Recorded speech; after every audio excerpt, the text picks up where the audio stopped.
Hi, so welcome guys to another video review. This one here is a special one. I've teamed up with Cyberpower to basically review one of their desktop gaming rigs. As you can see here, I've got a desktop that is using the Cooler Master case. And what we're going to do here is do a review of both the hardware, looking at it from the physical outside aspects, and then I'll do a separate video review of the benchmarks of all of this hardware. So taking a closer look here, you can see that this is a Cooler Master case. It's black. It's basically the Cooler Master 692 Advanced Edition that Cyberpower has put together. And Cyberpower basically puts together gaming rigs for you, so that way you don't have to worry about the types of hardware that you would need to basically get everything to work. So similar to the gaming rigs that I put together for my video reviews, we're going to take a closer look here at this system and see how it compares, how it benchmarks, and put it to the test.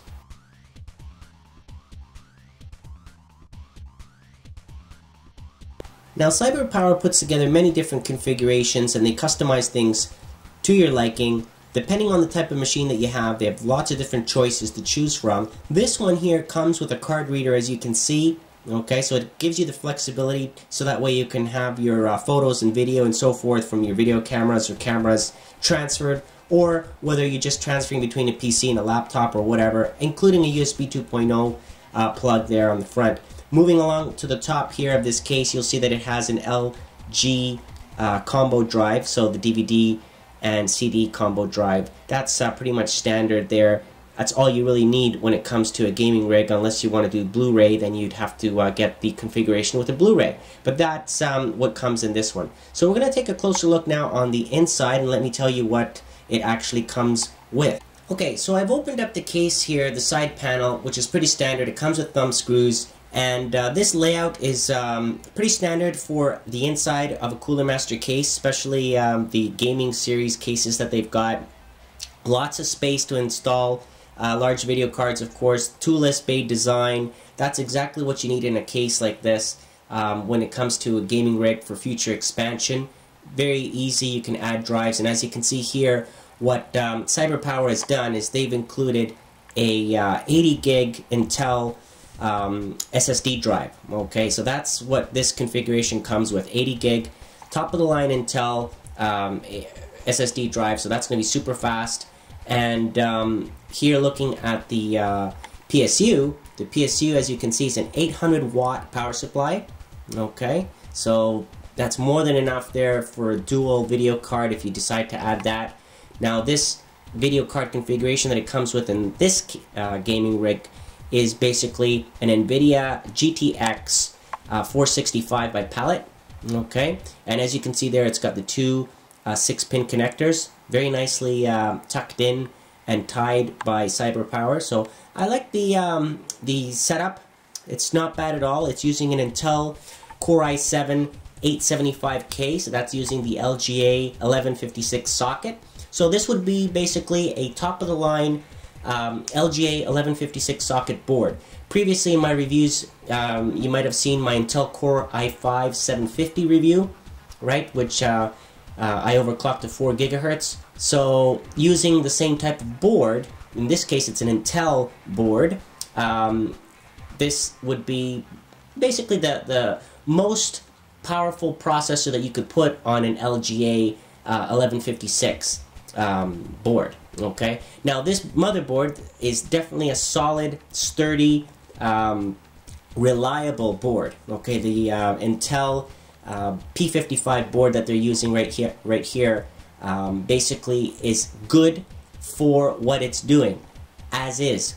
When it comes to overclocking, however, it doesn't have all the extreme features that you would expect from an Asus board, for example, which gives you basically all the unlocking features that your CPU could support. Now, the other thing that you might have seen here right off the bat is that it's not using a heatsink fan combo, it's using water cooling. So very nicely done here to basically keep things cool and quiet, right? So very nice. And the two memory sticks that they've got there, 4 gigs, because again, this is not a triple channel board. This is a dual dual channel board. So it's got 4 gigs of the Patriot Sector 5 Extreme memory. So this one here has XMP profiles set to run 2000 megahertz, 2 gigahertz basically. So very nicely laid out. Here's a closer look at that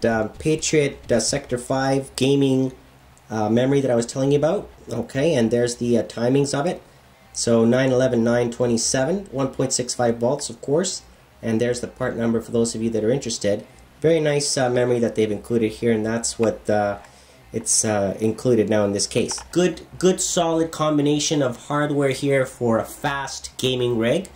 And I'll post all the details about the system, the configuration in an article, so that way you guys can see it more in detail.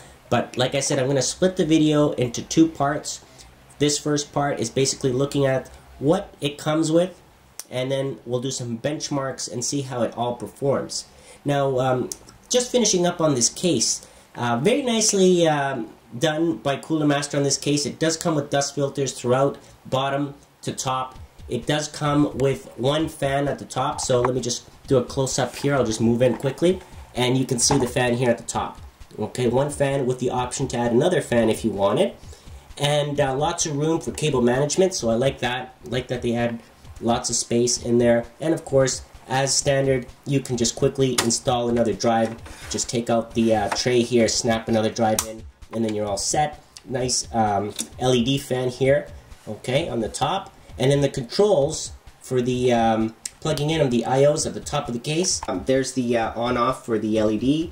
It's got an eSATA, USB, there's your headphone mic, another USB, and this one of course is your reset button and your power button with the LEDs there, and this nice little tray here so you can put stuff on there, so that's there as an option, or you can plug in a hard drive. So there's actually a SATA connector right there, so you can have a small little 2.5-inch drive plugged in here, so you can swap in and out. So that's pretty nice that they've added that in there as well, and then close it shut.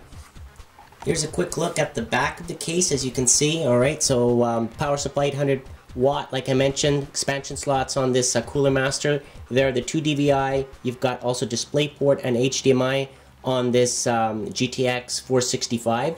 And also, as you can see, there are the outputs from the Intel motherboard. Okay, and of course this case does have option for water cooling pipes if you wanted to do the extreme water cooling on that one, but it already has water cooling, and of course that's part of the case and the external fan that the water cooling is using. Okay, so that's basically it here for the case, the motherboard, video card, memory, and the power supply. Okay, and like I said, it has an SSD 80 gig drive from Intel, so top of the line, fast system for sure. Now let's put it to the test and see how it does on the benchmarks.